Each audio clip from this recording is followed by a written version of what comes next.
And welcome back. Joining me tonight on the panel are John Buchan and Dmytro Basmat. Dmytro is the senior news editor for the Kyiv Independent. John is a political consultant. Welcome back, guys.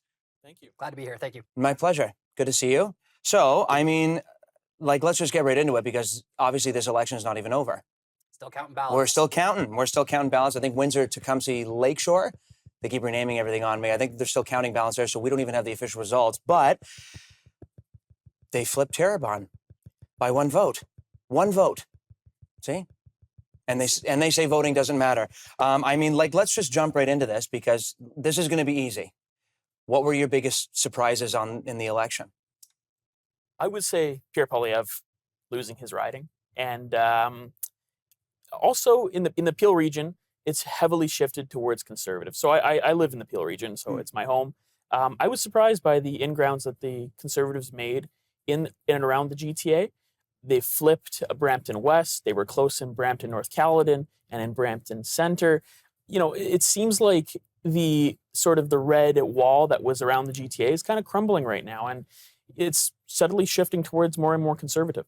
Scary. What about you, John? Yeah, I agree with him. I think Poilievre losing his riding was a shocker. Like, I really didn't think that was going to happen. I thought that was mostly propaganda from the other side. I think that kind of blew me away. And then I think a lot of the online rhetoric really seemed to hit home with boomers. And just by looking at how the voting went by, I didn't actually think that it was going to be that strong towards the left, towards the Liberals with the voters. York region was in Peel. Yeah. I couldn't believe that. Like King Vaughan, Vaughan Woodbridge. Like, well, they redid a lot of the maps, so there's we're gonna have to go through a learning phase and then until they redo them again. Yeah, they should have started door knocking a year ago, maybe, right? That was how Fanjoy won. Carleton, 2 years. Yeah, 15,000 doors. He did a good job. No, he did a good job. Right? I mean, give him credit. I talked about surprises. I mean, biggest voting results, the Liberals, I think it was like 8.5 million votes. Conservatives cracked 8 million. It's the highest for both parties. Yeah. Right. The poor NDP. Yeah.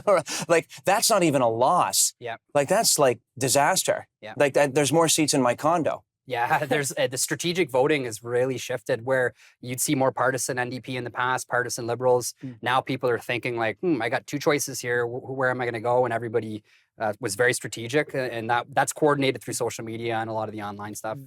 I'll put it to whoever wants to answer, but this is what kind of scared me a little bit was like, this was like a two-party system election. Yeah.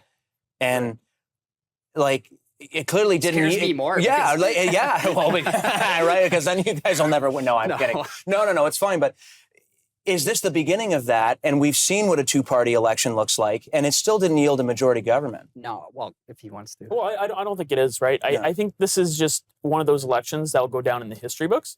I think that the NDP will come surging back slowly but surely. I mean, it took Jack Layton a long time to rebuild his party before he became the official opposition.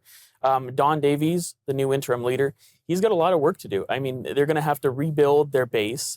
They've lost a lot of the labor unions. They've lost a lot of the workers that historically vote for them. And it's about rebuilding for them now. I mean, they've lost official party status. So it's a big hit on the party. Yeah. They made themselves the party of the Toronto latte liberals, like the latte laptop class. Listen, no, but it didn't work. It didn't work. It worked for a little bit, but ultimately everybody went liberal.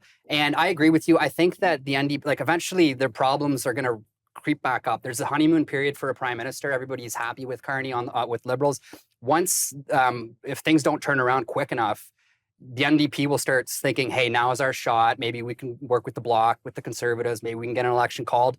Maybe we could jump back into party status or really make a dent, because that's their job. Their job is not to be Liberal fans. Well, I think it's going to be a while until they actually have an impact. I mean, Mark Carney effectively has a majority in Parliament. Yes, he's two seats shy, but, I mean, all it takes is 2 NDP votes to pass legislation, or 2 Bloc votes, So it's going to be a while until they have any real influence in this government. Or one pipeline for the government to fall. Just quickly, because we're going to go to a commercial soon. 25-point lead for the Conservatives, and they lose the election. Yeah, Trump and tariffs really changed a lot of people's minds. Pierre Poilievre, he wasn't a popular leader. I mean, he still isn't. His approval rating's always been net negative. Mark Carney was a popular leader, and they saw stability in him. Well, he did grow the party by 20 seats, Poilievre. He did, but I mean, that was the biggest thing that I heard. I just don't like Poilievre. Yeah, but I hear like it what all the time. I don't Conservatives. like Trudeau and Carney. Yeah, I like right? what the Conservatives are selling, but I don't like their leader. Yeah. Well, Right? We yeah. got to go to a commercial though. I'll let you take the heck out of me in a sec. When we come back, we're going to talk about the future and a couple of the big rocks for the Liberals.